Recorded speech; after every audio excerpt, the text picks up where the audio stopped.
현재 미 바이든 대통령의 인플레이션 감축법과 기후 관련 법안 등이 줄줄이 서명된 가운데 벌써부터 미국의 방향에 대해서 이탈하는 대형 기업들이 줄줄이 등장하고 있습니다. 한국만 그런 게 아니라 다른 나라들 역시 미국 정부의 간섭이 도가 넘었다는 판단을 하고 있으며 바이든 정부의 의도대로 했다가 엄청난 부작용이 나온다며 미국 라인을 이탈하고 있다고 합니다. 이러한 소식에 미국 정치인들은 크게 놀라며 사퇴 수습을 해야 한다고 주장하고 나섰는데요. 또한 미국 내부 관계자에 의하면 현대차 조지아주 공장에 매우 큰 변화가 생길 거라 예상했는데요. 지금 현대차 같은 경우에는 한국에서도 난리이지만 관계된 조지아주 등에서는 큰 충격에 휩싸였다고 합니다. 현지 관계자들은 현대차에서 조만간 미국이 놀랄 발표를 할 수 있다는 예상까지 하고 있다는데요.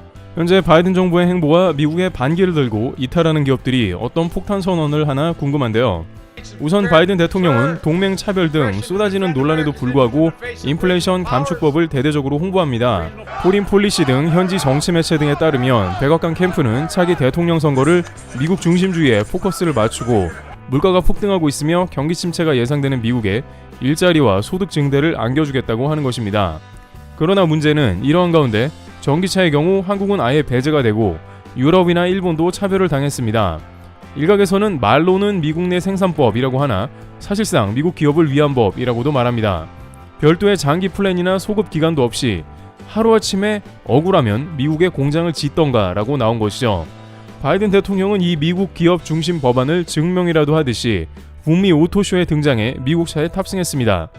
쉐보레 EV 차량에 탑승했으며 이는 미국 GM의 대표 전기 차량으로 $7,500 세액 공제를 받습니다.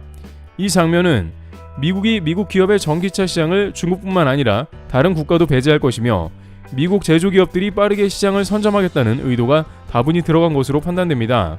그러면서도 다소 황당하게 한국이 미국에 투자한 것은 미국이 안전하기 때문이라는 말을 반복했습니다.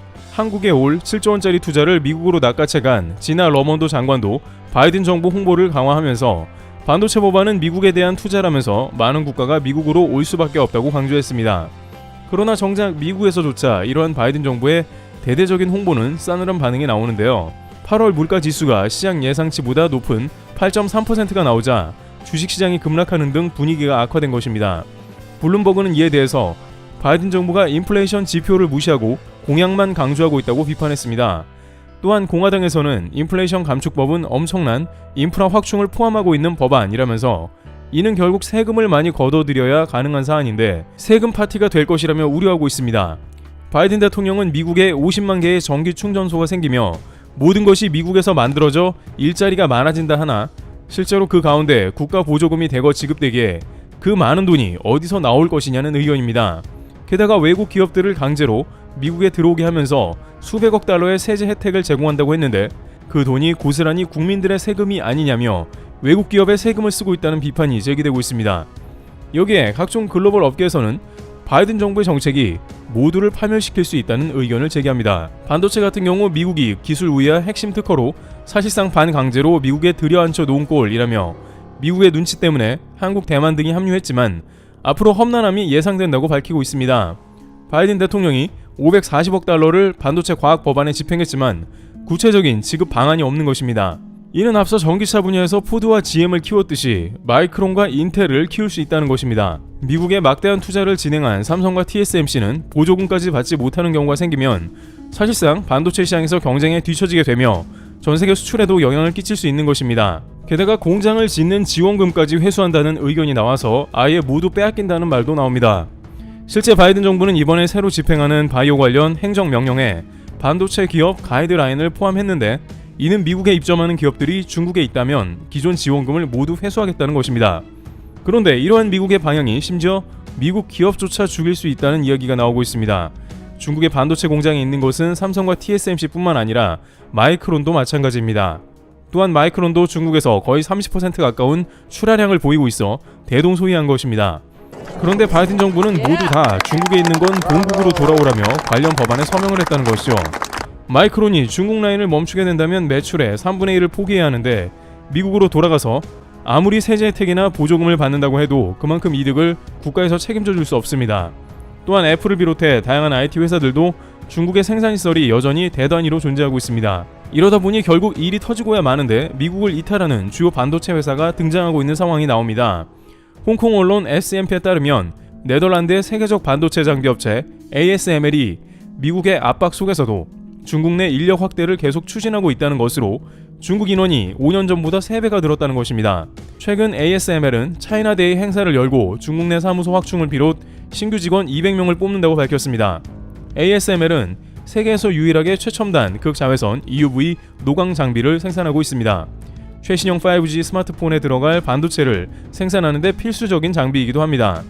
네덜란드 정부는 미국의 압박으로 ASML EUV 노광 장비의 중국 수출 승인을 내주지 않고 있는데 미국은 이런 조치를 구형 심자외선 DUV 노광 장비까지 확대해달라고 네덜란드에 요구하고 있는 것입니다. 또한 미국 상무부는 자국 내 모든 반도체 장비 업체에 14나노 공정보다 미세한 제조 기술을 적용한 장비를 중국에 수출하지 말라는 내용의 공문을 보냈으며 ASML도 중국 수출 비중이 크게 감소했습니다. 그런데 이렇게 ASML 측이 중국 수출을 줄이지만 중국 사무실과 인원을 늘리는 이유가 있다는데요. 홍콩 SMP는 사실상 중국이 반도체 시장에서 차지하는 위치가 매우 크기 때문이라고 말합니다. 미국 마이크론조차 중국에 공장이 있으며 중국은 전세계 반도체 수요 60%를 차지합니다. ASML이 중국을 포기하고 미국으로 들어가 봤자 재미를 못 보는 것은 당연한 수준인 것입니다.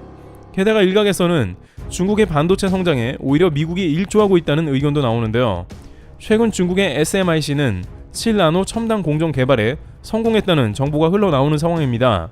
중국은 전세계 반도체 생산 장비를 웃돈을 주고 사들여 장비를 싹쓸이하고 있다고 전해집니다. 미국은 중국 반도체 굴기를 막으려면 정작 이런 것들을 컨트롤해야 하지만 바이든 정부는 손을 놓고 있습니다. 미 공화당 마르코 루비오 의원에 따르면 미 정부는 미국의 IP 업체 오픈파이브를 중국에 판매 승인했습니다. IP는 안보와 밀접하게 연계되어 있고 반도체 기술이 대거 포함된 분야인데 이를 승인해버린 것입니다. 당장 중국 관련해 효율적으로 제재할 것이 많은데 이 와중에 동맹이나 강제로 불러들이고 있는 것이죠. 만약 그러는 와중에 삼성, TSMC, 마이크론 경쟁력이 약화되고 중국은 급속한 발전을 하게 된다면 미국의 정책이 오히려 중국을 성장시켜서 반도체 패권을 빼앗길 위협에 처하게 된다는 것입니다.